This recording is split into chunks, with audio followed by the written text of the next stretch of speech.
دوست دارید دلمه بادمجون یاد بگیرید؟ همراه من باشید. بادمجون دلمه‌ای رو، یک عدد سیر، سبزی دلمه، پیاز، گوشت چرخ کرده، برنج پخته شده، لپه پخته شده، ادویه. بادمجون رو سرش رو میبریم، داخلش رو خالی میکنیم. این سراش رو لازم داریم. داخلش رو یه مقدار اینجوری میزنیم. بعدا با یه قاشق میتونیم خالی بکنیم. گوشت رو من داخلش یک استکان آب میریزم و کمی اینجوری میذارم، یه 5 دقیقه بمونه. گوشتمون دیگه حالت گلوله نمیشه، حالت دوندون میشه توی غذا. گوشت رو داخل تابه میریزم، زردچوبه، فلفل سیاه، گوشت رو تفتش میدیم. کمی پیاز سرخ کرده اضافه میکنم، روبم میریزیم، آب و جوش میاریم. بادمجونا رو به مدت 2-3 دقیقه داخل آب جوش میذاریم، بعد داخل آب یخ میذاریم. لپه رو من شستم، به مدت 1 ساعت خیس کردم. بعدم با آبی که هم اندازش باشه گذاشتم پختش. آب اضافه تر نریزید، کمتر هم نریزید، وسطش هم اصلا آب نریزید چون نپز میشه. برنج نیم دونه رو با یه لیوان آب گذاشتم خیس خوردش، بعد پختم.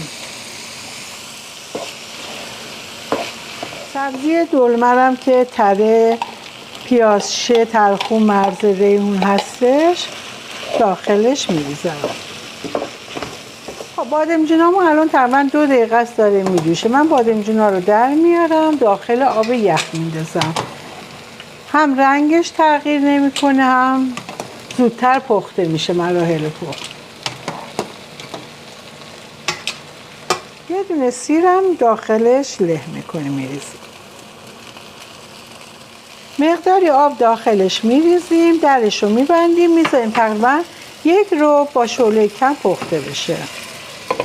برای داخل دلممون یه سس دارم درست میکنم. رو با کمی تفت دادم، نمک و فلفل زردچوبه زدم، کمی پیازم قاطیش میکنم، کمی با هم دیگه تفت دادم. تقریبا 5 لیوان آب داخلش میریزم. مواد دلمه ما آماده شد. من تو کاسه ریختم. داخل قابلمه من سیب زمینی گذاشتم که بادمجونا تهش نسوزه. سیب زمینی ها رو یه طرفش رو سرخ کردم، طرف دیگر رو برمیگردونم، بعداً آماده میشه. داخل دلمه ها رو کاملا پرش میکنیم با موادی که آماده کردیم.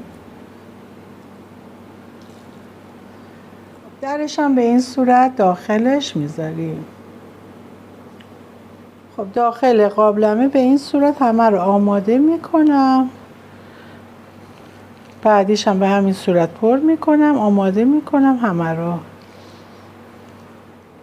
چند تا سیب زمینی هم من لابلاش میذارم. وقتی که پخته میشه خوشمزه میشه سیب زمینی. خب سوسی هم که آماده کردم از کنارا داخلش میریزم. برای ترشیش ما میتونیم سرکه و شکر رو هم بزنیم داخلش اضافه کنیم، یا آب لیمو اضافه کنید که تموم شد پخت. من اینجا قوره تازه داشتم، قوره استفاده میکنم دیگه، ترشی دیگه ای نمیریزم. در دلمه رو میذارم رو حرارت کم، میذارم آروم آروم پخته بشه. دلمه ما دیگه داره آماده میشه. کمی از این درش رو برمیداریم، از مواد سس میریزیم داخلش. دوباره درش رو میذاریم، یه نیم ساعت دیگه آماده است.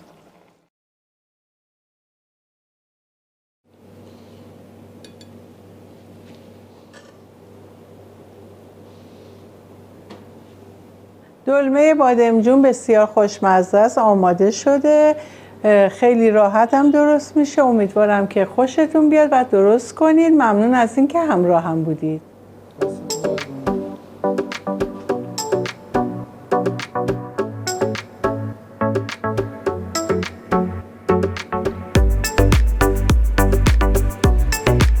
دلمه بادمجون خوشمزه ما آماده شده. اینم داخلش،